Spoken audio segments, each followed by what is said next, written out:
여러분, 오후에도 여러분 만나서 반갑습니다. 우리 한번 인사하겠습니다. 옆사람과. 오르막 신앙길을 사십시오. 네, 오늘 말씀의 제목은 오르막 없는 길은 없다라는 제목으로 함께 은혜를 나누겠습니다. 우리 한번 따라해 보겠습니다. 오르막 없는 길은 없다. 지금 여러분 중에 오르막을 오르고 있는 과정에 있으신 분도 있을 것이고, 또 내리막을 걷고 있는 그런 분들도 계실 겁니다. 오르막은 오르기가 힘이 들고, 내리막은 내려가기는 순조롭고 쉽습니다. 제가 자전거를 젊었을 때에 결혼하기 전에 제주도에 하이킹 여행을 한번 한다고 그래가지고 김천에서 제주도까지 자전거를 타고 갔어요. 예, 그래서 배에 싣고, 부산에서 배에 싣고 제주도를 한 바퀴 돌고 이제 마지막 한라산을 이제 올라가는 그런 과정이었는데, 연습 한 번 없이 가는데요, 한 30분을 가니까 엉덩이가 두 짝이 갈라지는 것 같아요. 그리고 부산까지 내려갔는데 친구는 2명이 갔거든요. 친구는 치질이 생겨가지고 더 이상 못 갈 상황이 됐어요. 그런데 부산까지 왔는데 어떡하겠냐, 그래도 한번 가보자 해서 약을 내가 더럽지만 그 부분을 발라주면서 기도해주면서 그렇게 갔던 적이 있습니다. 그래서 막 이렇게 좀 두껍게 되어가지고 갔는데, 그 과정이 그 오르막으로 올라갈 때는요, 그 단순한 그 오르막인데도 불구하고 올라갈 때 거의 한 30분이 걸려서 올라가요. 그러면 올라가다가 더 이상 안 되면 내려가지고 짐도 실려 있으니까 텐트도 실려 있고 먹을 것도 실려 있고, 왜 그랬는지는 모르겠어요. 하여튼 다 잔뜩 실어가지고 집 한 채를 싣고 간 것 같아요, 자전거에. 그러니까 얼마나 힘이 들어요. 오르막은 못 올라가는 거예요. 그래서 올라가다가 중간에 멈춰 서서 잠시 쉬고 이제 끌고 올라가는 거죠. 끌고 이제 한 30분, 40분 올라가다가 이제 오르막에 올라오면 바람이 싹 하고 느낌이 옵니다. 그러면 이제 내려가자. 그래서 쫙 내려가면 5분 만에 내려가는 거 있죠. 5분 만에 내려갔다가 또 조금 있으면 또 오르막이 또 와요. 그러면 이걸 또 포기해야 되나? 또 어떻게 이 길을 또 가야 되나? 이걸 수십 번이 아니고 진짜 한 3, 40번을 거치는 것 같아요. 가면서 3, 40번을 거쳐서 그 과정이 거쳐야 부산에 도착하더라고요. 우리의 신앙도 인생도 똑같은 것 같아요. 이 말씀을 읽으면서 이스라엘 백성들의 상황을 보면서 이 오르막이라는 것은 하나님께서 베풀어 주신 은혜의 오르막인데, 이 은혜의 오르막을 오르기 싫어서 그 쉽게 내려가는 내리막길을 선택하니까 이들은 무엇을 선택하게 되느냐면 하나님의 은혜를 선택하기보다 우상을 선택하게 되고, 우상을 숭배하게 되고, 가증한 것들을 선택하게 되고, 계속해서 그렇게 이 에스겔서는 그런 상황으로 몰아가고 있다는 것이죠. 여러분, 오르막 신앙길을 가는 것은 정말 힘듭니다. 힘이 들어요. 그러나 내리막 인생길을 사는 것은 참으로 편하고 걱정 이렇게 그렇게 염려 하지 않아도, 힘들게 하지 않아도 쉽게 가는 것 같아요. 그래서 하나님께서는 그 쉽게 가는 이스라엘 백성들을 향해서 하나님은 그들에게 진노의 막대기도 주시고, 능한 손과 그 편팔이 그들을 보호하는 편팔이 아니고 그 이상의 이제는 진노의 편팔로 바뀌어버리시고, 또 양들을 보호하고 인도할 그런 막대기가 그들을 채찍하고 그들을 징계하는 그런 징계의 막대기로 변해버리는 그러한 일들이 일어났다는 것이죠. 오늘 그래서 이 말씀의 전체적인 말씀들을, 이 상황들을 보면서 저는 오르막 없는 길은 없다라는 제목을 붙여봤습니다. 오르막 없는 힘든 인생은 없는 거예요. 시험 앞에 불평하지 않아야 됩니다. 불평하는 것은 우리는 벌써 내리막길을 가겠다라는 것이죠. 그죠? 오르막 나 가기 싫어요라는 거예요. 불평하는 그 자체는 그런 것이죠. 하나님, 나 그 오르막 오르기 싫으니까요, 나 그냥 내리막길만 가고 싶어요 라고 하는 것은 하나님의 은혜를 그냥 발로 걷어 차는 것이나 마찬가지입니다. 오르막 없는 내리막은 없는 것이죠. 길은 항상 가다 보면 오르막은 있는 거예요. 오르막을 피할 수는 없습니다. 다시 말합니다. 우리의 시험은 어디 가서든지 간에 피할 수가 없어요. 은혜의 경지가 고도에 이르렀을지라도 기도의 시간을 3시간, 4시간을 높여서 그렇게 무릎을 꿇고 하나님 앞에 기도하더라도 우리의 신앙의 길은 오르막이 있어요. 오르막을 피할 수는 없어요. 그러나 그 오르막을 쉽게 올라갈 방법은 있습니다. 그것은 은혜라는 거예요. 하나님의 은혜가 그 오르막의 길을 쉽게 넘어갈 수 있도록 하나님이 함께 하시고 하나님이 밀어주시잖아요. 제 친구가 치질이 걸려서 막 엉엉 울면서 막 그러더라고요. 정말 제주도에 갔을 때는요, 막 이렇게 엎어져가지고요, 집에 가자고 막 때를 쓰고 막 저한테 때를 쓰고 울더라고요. 다 큰 놈이. 그래서 뭐 어떻게 할 길도 없고 막 그런 상황에서 참 곤란했는데 그래도 그런 추억이 있었어요. 그것을 그래도 이겨내서 끝까지 완주하고 그렇게 돌아왔기 때문에 지금의 그 좋은 추억이 그렇게 만들어진 것 같아요. 오르막이 없으면 하나님의 은혜 추억이 어디에 있어요? 그죠? 하나님이 어디에 있어요? 내 삶 가운데, 내 인생 가운데 하나님이 어디에 있냔 말이에요. 그죠? 오르막 신앙길이 있기 때문에 우리는 그 하나님의 은혜를 기억하고 하나님이 어떤 분이신지를 기억하고 지금까지 모든 여정을 지켜주신 그 오르막의 그 충만함과 하나님의 인도하심을 우리가 알기 때문에 우리는 언제까지나 또 기도하고 언제까지나 또 전도하고 언제까지나 나와서 계속적으로 우리가 말씀과 사역들을 감당하는 것 아니겠습니까? 언제까지나 내리막을 걷는 분은요, 지금도 예배 자리가 아니라 저 내리막길을 걷고 있는, 우리 세상적인 내리막길을 걷고 있으신 분도 계시는 거예요. 내리막이 그렇게 좋은 것은 아닙니다. 편하지만 좋은 것은 아닌 거예요. 추억이 없어요. 오르막은요, 지금도 기억이 나요. 텐트를 내려놓고 물 한 잔 마시면서 서로 땀 닦아주면서 막 한숨 내쉬는 그것까지 다 기억이 나요. 그 내리막은 절대 기억이 안 나요. 뭐 어떻게 내려갔는지도 몰라요. 그냥 바람만 시원하다는 느낌 그 정도밖에 기억이 남지 않아요. 여러분, 오르막은 그런 귀한 은혜의 추억이 있는 것입니다. 주님께서 신앙의 오르막을 어떻게 오르셨습니까? 주님은 어떻게 신앙의 오르막길을 오르셨어요? 오전에도 제가 말씀을 드렸잖아요. 주님이 오르신 그 신앙의 오름길 어떻게 오르셨나요? 그것을 우리가 한번 생각해 봐야 되죠. 그러면서 하시는 주님의 말씀은 내 영혼을 아버지 손에 부탁하나이다 라는 그런 순종의 오르막을 오르신 거예요. 그 오르막의 죽음의 자리임에도 불구하고 아버지의 뜻을 이루기 위해서 오르셨고 자신의 목숨을 아버지의 손에 부탁하는 그런 길을 선택을 하신 거예요. 우리가 오르막 하나 오르는 것 힘들다고 다 포기하고 가정도 교회도 신앙도 모든 것 다 포기할 만큼 힘든 오르막은 없습니다, 여러분. 오르막이 힘들지만은 참고 올라갈 수 있는 것은 믿음의 힘이 있기 때문에 우리가 올라갈 수 있는 것이죠. 오르막을 오르려면은 믿음이 필요한 거예요. 주님은 십자가의 오르막을 오르기 위해서 겟세마네 동산에서 땀방울이 핏방울이 되도록 그렇게 기도의 오르막을 오르시면서 결국에는 골고다의 언덕까지 그렇게 힘든 그 길을 걸어가신 것을 우리가 기억합니다. 쉬운 것은 없죠. 주님도 그런 오르막을 오르셨습니다. 우리도 그 오르막을 걷기를 원하시는데 주님이 다 밀어주시고 주님이 다 이뤄놓으신 그 길을 우리는 그냥 걷기만 하면 되는데 그것 하나 못 걷겠다고 원망과 불평하는 그 불평의 내리막을 걷는다면 우리 하나님 앞에 정말 책망 들을 수밖에 없는 것이죠. 한 예화를 제가 하나 드릴게요. 해마다 우리 장모님께서 복숭아 통조림을 이렇게 보내주세요. 그 복숭아 통조림은요, 그 유리병, 큰 유리병에다가 이제 직접 그 치악산 복숭아를 툭툭툭 잘라가지고, 그렇게 이제 복숭아 통조림을 직접 만드신 거예요. 그러니까, 시중에 파는 것은 달기만 하고 이렇게 맛이 없는데 굉장히 깊이가 있고 맛있습니다.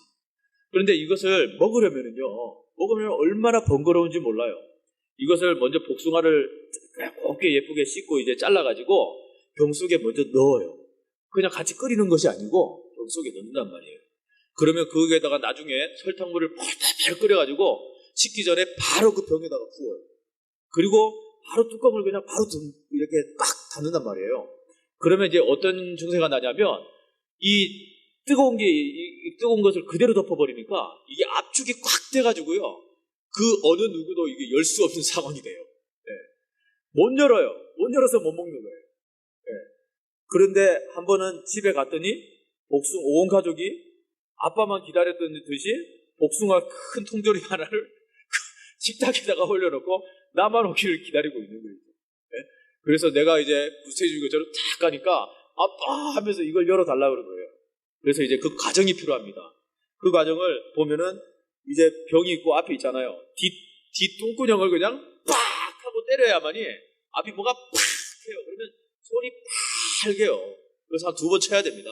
팍 2번 치면 내 손도 막 이렇게 너무너무 아픈 거예요. 그러나 그걸 참아야 그걸 먹을 수 있는 거예요. 그걸 참아야 먹을 수 있는 거죠. 그래서 2번 치고, 예? 그리고 난 다음에 수건을 이제 동에 매는 거예요. 미끄러지니까. 그래서 빡 잡고 빡 하면 소리가 빡 하면서 통조림이 열립니다. 이런 복잡한 과정이 있어요. 그래서 이제 통조림을 열어주고 손이 아프니까 이제 화장실 가서 손이나 좀 이렇게 식히면서 이렇게 있어야 되겠다 하고 있는데 한참을 이제 하고 이제 오니까 복숭아 통조림에 그 복숭아가 3조각만 남은 거예요. 3조각만. 그렇게 손이 아파서 손이 아파서 그렇게 참아가면서 그 복숭아를 땄는데 그것을 이놈들이 그냥 참지 못하고 다 먹어서 그냥 3조각만 남겨놓은 거예요. 3조각. 국물만 잔뜩 넣고 3조각만 있는 거예요. 그렇게 본 내 마음이 심기가 어떨까요? 불편하기 그지 없는 거예요. 이제 불편함에 내리막을 뒤닫는 거죠. 나는 불편함으로 막 내리막을 막 걷고 있는 거예요. 이 자식들을 도대체 어떻게 할까? 그 복숭아를 따준 은혜도 모르고 이렇게 그 아빠 먼저 먹으라 소리도 안 하고 그냥 3조각만 남기다니. 그러면서 막 불평의 내리막을 막 내려다니고 있는 거예요. 질주를 하고 있는 거예요. 이 상황을 갑자기 하나님께서 연상케 하시더라고요. 그래서 꼭 말씀해 드리고 싶었어요. 이런 상황이 여러분들에도 있을 겁니다. 그죠? 항상 우리는 뚜껑 열릴 만한 그런 내리막을 달릴 만한 그런 상황이 우리에게 항상 있어요. 언제나 오르막은 없는 것이죠. 그런데 이것을 보면서 은혜를 저버린 그러한 상황을 보면서 내가 변해버린 것은 뭐냐면, 오르막길을 서운하며 내리막을 달린 것은 뭐냐면 뭐예요? 아빠가 그렇게 힘들게 이렇게 공부를 했는데 그 은혜도 모르고 그냥 먹었다는 것이잖아요. 그죠? 이 상황을 한번 저와 여러분들이 한번 생각했을 때, 만약 하나님이 여러분에게 이렇게 똑같은 상황을 당하셨다면은 하나님은 어떤 마음이 드셨는지를 하나님 그것을 마음을 보시게 하시더라고요. 하나님은 마음이 아프시겠었을 거예요. 그죠? 만약에 이런 상황에 내가 하나님 앞에 이런 행위를 보였다면은, 배은망덕한 행위를 보였다면은, 은혜를 그렇게 부어주셨는데 나는 그렇게 배은망덕함으로 그렇게 하나님 뜻을 보였다면 하나님은 나를 향해서 어떻게 하실까? 어떻게 생각하실까? 하나님의 마음이 보이더라고요. 여러분 앞에 중요한 일을 두고 세상적인 일과 선택을 하고, 아니면 하나님 앞에 예배에 나올 것인가를, 두 속에 세상적인 일인가 하나님 예배인가, 두 고민 앞에서 너희가 우리에게 선택의 기회가 생겼다면은 여러분들은 어떤 선택을 하시겠냐는 거죠. 우리가 세상적인 그 선택을 할 때 하나님은 진노의 그 내리막을 이를 내려가게 하실 거란 말이에요. 언제까지나 우리는 내리막이 좋아서 예배도 잠시 빠지고 그렇게 왔다 갔다 하지만은 하나님은 진노의 내리막으로 우리를 조금씩 내리실 거예요. 은혜를 부어주시고 하면 또 빠져버리고, 은혜를 부어주시면 하면 다른 곳에 있고, 은혜 부어주고 하면 기도 자리에 없는 그런 상황에 이르게 되면 하나님은 더 이상의 우리에게 은혜를 부어주실 수 없을 뿐만 아니라 채찍하실 수밖에 없어요. 진노의 막대기를 들 수밖에 없단 말이죠. 은혜가 무엇입니까? 은혜를 우리 한번 사전적으로 보니까 이렇게 나와 있어요. 절대적 주권자가 그의 백성에게 베푸는 무조건적 사랑. 은혜는 하나님의 무조건적 사랑이 은혜이다라고 그렇게 정의하고 있어요. 그런데 또 다른 표현으로는요, 은총이나 자비나 인자나 인애 등으로도 표현할 수 있는 그 은혜를 구약에서는 어떻게 표현하냐면, 한번 따라합시다. 헤세드. 헤세드 찬양탄도 이렇게 많이 이렇게 있는데, 헤세드라는 뜻은 은혜라는 뜻입니다. 구약에서 부르는 그 은혜라는 뜻이에요. 불변의 사랑 또는 인자라는 그런 뜻을 나타낼 때에 헤세드라는 그런 표현을 씁니다. 이 헤세드 안에는 또 다른 더 큰 의미가 담겨져 있는데, 그것은 뭐냐면 창조주 하나님, 구속의 은혜를 주시는 하나님이라는 그 큰 은혜가 담겨져 있는 거예요. 그러니까 은혜 하면은 그냥 하나님의 그냥 무조건적인 선택, 나를 택해 주시고 그냥 은총과 자비와 인애를 베풀어 주신 그 하나님, 그냥 이것이 은혜다라고 헤세드다라고 생각하지만 그 속에 포함된 것이 구속의 은혜가 우리는 죄인이지만 그래도 하나님은 구속의 은혜로 우리를 덮으시는 분이 해석이 들어가 있는 것이 바로 헤세드라는 거예요. 헤세드. 또 다른 하나는요, 헨이라는 용어인데요. 하나님이 사람에게 베푸는 과분한 호의를 베풀 때 어떤 말을 하냐면 헨이라는 그런 말을 씁니다. 그래서 헨이라는 것은 과분하다라는 그런 은혜를 표현할 때 헨이라는 용어를 쓰는 거예요. 정리를 한번 해보면 변함이 없으시고 사랑을 가지신 인자신 하나님이 사람을 향해서 과분할 정도로 호의를 베푸는 것이 저와 여러분이 알고 있는 은혜라는 것이죠. 저와 여러분이 은혜의 오르막을 오르는 이 모든 가정들에 포함되어 있는 것은요, 뭐예요 그러면? 하나님의 무조건적 선택적인 그런 은혜의 오르막이요, 그 속에서 구속적인 은혜가 들어있는 그런 오르막이요, 하나님의 이 세상을 창조하신 그 모든 오르막을 우리에게 넘기셨고 우리가 그 그리스도의 이름으로 우리에게 오르막을 오르게 하신 그 하나님의 엄청난 헤세드의 은혜가 담겨져 있다는 거예요. 그냥 단순하게 은혜의 오르막, 보기 좋다, 듣기 좋다. 우리 신앙인으로서 그래, 은혜의 오르막을 올라야 돼. 이 은혜의 오르막이 오르려면요, 단순한 것이 아니라는 거예요. 네. 그래서 구약의 이스라엘 백성들은 하나님께 경배의 이유를 찾을 때 어디서 찾았냐면 헤세드의 의미에서 찾았어요. 그리고 신약에 와서는 이 은혜의 개념, 헤세드의 개념이 무엇으로 바뀌냐면 천국으로 들어가는 것으로 집중되어 있습니다. 그래서 왜 그렇습니까? 믿는 자에게 있어서 가장 큰 은혜는 결국 천국을 오르는 오르막이기 때문에 그렇습니다. 그래서 누가복음 19장 10절에 이렇게 말해요. 인자에 온 것은 잃어버린 자를 찾아 구원하려 함이니라 라고 말합니다. 이 말씀의 뜻은 무슨 뜻입니까? 무조건적 선택이라는 그런 하나님의 은혜의 개념이 깃들어 있는 것이죠. 자신들의 힘으로 은혜의 자리에 오르려고 했던 전적으로 부패한 인간들은 무조건적 선택을 해주셔서 주님의 이름으로 오르막 인생길을 걷게 되었다라는 것을 말씀을 하고 있는 것이에요. 6절에 보면은 뭐라고 말씀하고 있습니까? 우리 6절의 말씀을 한번 읽어보겠습니다. 6절 시작.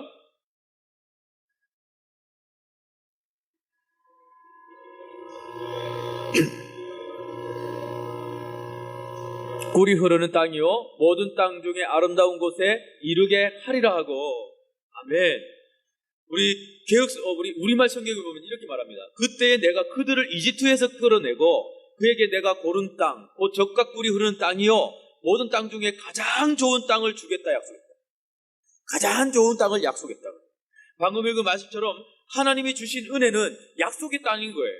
젖과 꿀이 흐르는 땅, 모든 땅 중에 아름다운 곳인 가나안 땅입니다.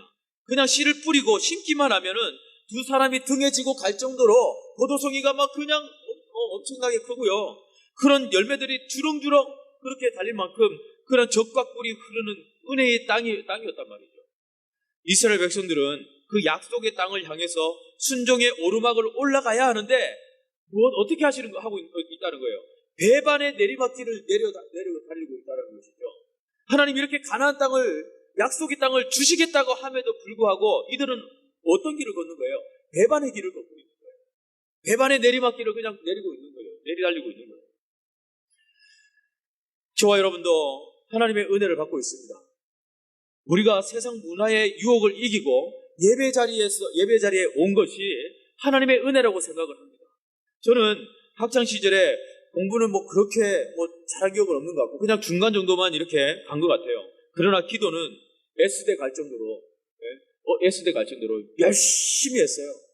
그래서 하나님께서요, 무식한 나를 열심히 S대 갈 정도로 기도하니까 이거는 이런 데서 이야기하는지 모르겠는데 하나님이 IQ를 높여주셨어요. IQ를 높여주셨어요. 예. 지혜 있게 해주셨어요. 지혜 있게. 그래서 나는 자신 있게 우리 학생들마다 항상 이야기하는 게 있어요. 나는 무식하다.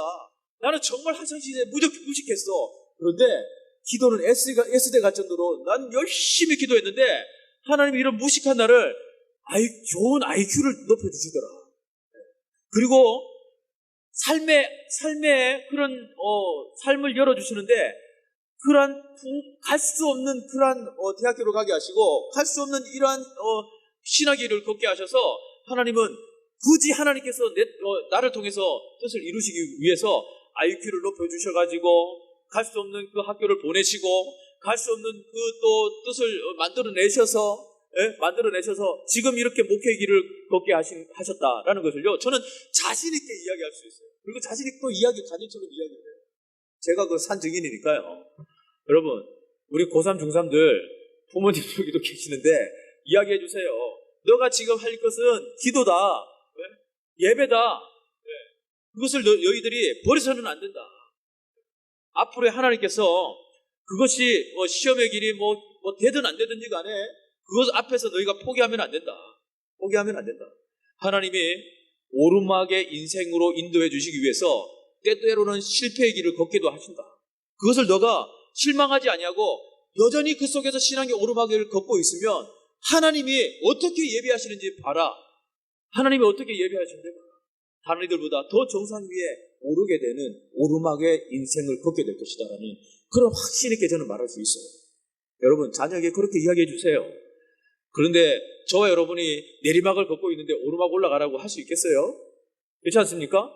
내가 먼저 기도하며 오르막을 올라가야 자녀들에게 야, 너 오르막을 올라가야 되지 않겠니? 라고 이야기해 줄 수 있는 거 아닙니까? 그죠? 그러니까 우리가 먼저 기도로서 깨어서 오르막길을 걷기 위하여 은혜의 그 오르막에 정말 탁 하고 그 자리에 서서 오르막을 묵묵히 올라가 있으면 바라보는 자녀들은 왜 저렇게 하나? 라고 하지만 나중에 결과는 그 부모의 오르막길을 오르는 것을 보면서 결국에는 따라온다고요. 때로는 곁길로 가고 하더라도 나중에는 올라오게 되는 그런 역사가 있습니다. 그런 것을 보면서 저와 여러분이 포기하지 아니하고 계속적인 오르막길을 올라갈 수 있는 저와 여러분이 될 수 있기를 주님의 이름으로 축원드립니다. 이스라엘 백성들은 배반의 내리막길을 걸어갔습니다. 이스라엘 백성들은 하나님의 말씀에 순종하지도 않았을 뿐더러 출애굽 후에도 애굽의 우상을 잊지 못했어요. 그들은 모세가 그들을 애굽에서 인도하여 낼 때부터 순종하지 않았습니다. 광야 생활 중에도 애굽으로 돌아갈 생각을 했어요. 또 약속의 땅으로 가던 도중에 그들은 애굽에서 종살이할 때에 영향을 받았던 애굽의 신성한 신이 있는데 그것을 아피스라고 하는 황소의 형상입니다. 아피스라고 하는 황소의 형상을 본떠가지고 무엇을 만들었어요? 금으로 만드는데 뭐예요? 우무하는 거예요. 뭘까요? 송아지를 만들었어요. 송아지. 그것도 금송아지를 만들어가지고 그것들을 섬겼단 말이죠. 아피스 황소의 우상은요, 애국과 가나안의 보편적인 우상이에요. 그 보편적이고 흔하게 세워져 있는 그 우상들이 바로 금송아지란 말이에요. 이것은 무엇을 가져다 주냐면 다산을 가져다 준다고 해서 많이 이스라엘 백성들이 빠져서 또 그 속에 빠져서 섬겼습니다. 또 비옥의 신입니다. 이 절대적인 그 비가 자연에서 비를 내려주지 않으면 농사를 지을 수 없는 그런 시대잖아요. 농경 시대잖아요. 그러면 하늘에서 비를 내려주지 않으면 안 되니까 비옥한 신? 너무 보기 좋다. 너무너무 좋다. 그러면서 또 비옥한 신, 이 금송아지를 또 놓고 또 그들의 신을 아피스 황소 형상을 막 섬기는 거예요. 그러면 그 속에서 얼마나 의미도 좋습니까? 그죠? 다산을 가져다 주고, 다산은 잔식이 많이 이 땅, 그때는 많이 있으면 놓으면, 힘 닿는 데까지 놓으면, 힘 닿는 데까지 놓으면, 그것이 자손들이 곧 이렇게 재산 아닙니까? 그죠? 또 자손들을 퍼뜨려 가는 것이 이 당시에는 또 큰 좋은 것이라 생각을 했어요. 그러니까 그 다산의 신, 다른 이들보다 더 많이 놓는다는데요. 이 신을 섬기면. 막 쌍둥이를 놓기도 하고, 그러겠죠. 이러한 죄의 부패한 이스라엘 백성들에게 바른 규례와 율법을 지키기를 하나님은 원하셨던 거예요. 그래서 하나님은 10절에서 규례와 율법을 지키기만 하면 살 수 있는 그런 은혜를 주셨어요. 그래서 규례와 율례를 잘 지키라고 안식일을 이렇게 주신 것입니다. 12절에 보면 이렇게 말해요.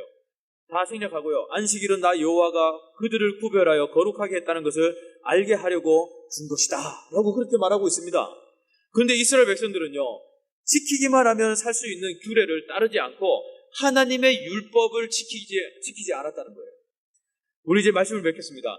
19절 21절에 나오는 그 말씀은 어떤 말씀이냐면 은혜의 오르막을 오르는 그런 말씀입니다. 또 8절에서 9절의 말씀은 내리막의 반역의 길을 걷는 그러한 말씀을 주시고 계세요. 우리 19절에서 21절 말씀이 우리 좀 길지만 우리 한번 읽어보도록 하겠습니다. 19절에서 21절 말씀 시작. 나는 여호와 너희 하나님이라. 너희는 나의 율례를 따르며 나의 규례를 지켜 행하고 또 나의 안식일을 거룩하게 할지어다. 이것이 나와 너희 사이에 표징이 되어 내가 여호와 하나님인 줄을 너희가 알게 하리라 하였노라. 그러나 그들의 자손이 내게 반역하여 사람이 지켜 행하던 그로 말미암아 삶을 얻을 나의 율례를 따르지 아니하며 나의 규례를 지켜 행하지 아니하였고 나의 안식일을 더럽힌지라. 이에 내가 이르기를 내가 광야에서 그들에게 내 분노를 쏟으며 그들에게 내 진노를 이루리라 하였으나 아멘. 처음에는 이들이 하나님의 은혜로 신앙의 오르막을 오를 수 있는 그런 충분한 그런 은혜를 이들이 제공을 받았다는 것이죠. 내가 광야에서 자손들에게 너를 조종할 때 율례를 따르지 말며 규례를 지키지 말며 우상들로 말며 스스로 더럽히지 말라고 하나님께 당부하시고 그러면서 자 이렇게 오르막을 오르는 거야 라고 말씀하고 있는 거예요. 그래서 나는 여호와 하나님이야. 너희는 나의 율례를 따라야 돼. 나의 규례를 지켜야 돼. 다시 말하면 안식일, 주일 성수를 해야 돼. 철저하게 너희들은 이 안식일을 지켜야 돼 라고 하면서 오르막을 어떻게 오르는지를 잘 이야기해주고 있는 거예요. 또 오르막 중에 특징이 뭐예요 여러분? 주일 성수예요. 안식일을 말하고 있는 거예요. 안식일을 범하지 말고 너희 오르막을 올 때 절대 안식일을 범하면 안 돼. 내가 주어준 규례들을 잘 지켜야 돼. 이것이 너희들이 이렇게만 오르기만 하면 내가 너희에게 복주고 너희를 지켜줄 거야 라고 말하고 있는 거죠. 그런데 그렇게 해 안 해요? 그렇게 안 하고 회 돌아서서 내리막길로 그냥 계속 그냥 신나게 내려가는 이스라엘 백성들의 모습들을 보여주고 있는 것입니다. 이것이 저와 여러분의 상황이 되지 않기를 바랍니다. 하나님은 언제나 우리들에게 오르막을 제공해 주시는 거지, 은혜를 제공해 주시는 거지 내리막의 은혜 또한 배반의 길을 그렇게 하라고 말씀해 주지 않습니다. 꼭 그렇게 저와 여러분이 살아갈 수 있는 그런 삶을 살아갈 수 있는 저와 여러분 되기를 바랍니다. 8절 9절에 말씀합니다. 8절 9절에 한번 읽어보겠습니다. 시작. 그들이 내게 반역하여 내 말을 즐겨 듣지 아니하고 그들의 눈을 끄는 바 가증한 것을 각기 버리지 아니하며 애굽의 우상들을 떠나지 아니하므로 내가 말하기를 내가 애굽 땅에서 그들에게 나의 분노를 쏟으며 그들에게 진노를 이루리라 하였노라. 그러나 내가 그들에게 거주하는 이방인의 눈앞에서 그들에게 나타나 그들을 애굽 땅에서 인도하여 내어나니 이는 내 이름을 위함이라. 내 이름을 이방인의 눈앞에서 더럽히지 아니하려고 행하였음이니라. 이 사실이 이스라엘 백성들이 저질렀던 내리막 반역의 길을 걷는 이스라엘 백성들의 벌을 말씀을 해주시고 계십니다. 하나님은 이들을 향해서 벌을 주셨습니까? 안 주셨습니까? 벌을 주셨어요? 안 주셨어요? 벌을 주셨어요.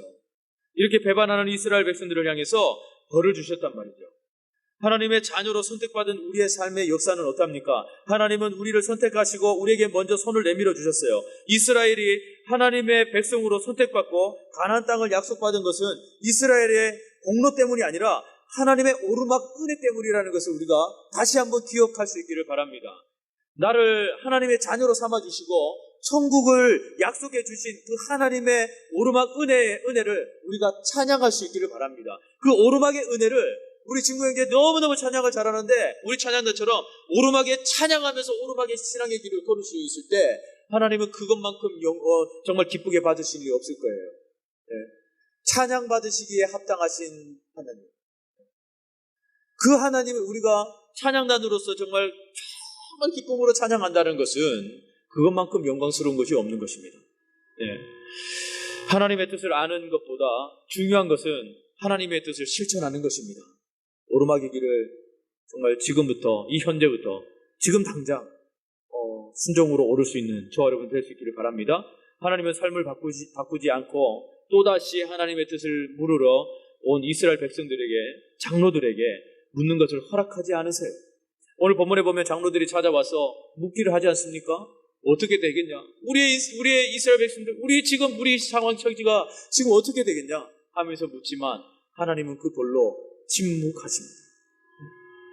내리막을 내려가든 오르막을 올라가든 하나님은 침묵하십니다. 그들은 답답할 수밖에 없죠. 전쟁을 해도 답답하고 무엇을 해도 답답하고 내일 일은 늘 염려가 있는 겁니다. 그것은 하나님이 원하시는 그 오르막의 뜻을 따르지 않기 때문에 그런 것이죠. 내가 알고 있는 분명한 하나님의 뜻은 무엇입니까, 여러분? 지금 당장 그 뜻을 따르기를 원하시고 계십니다.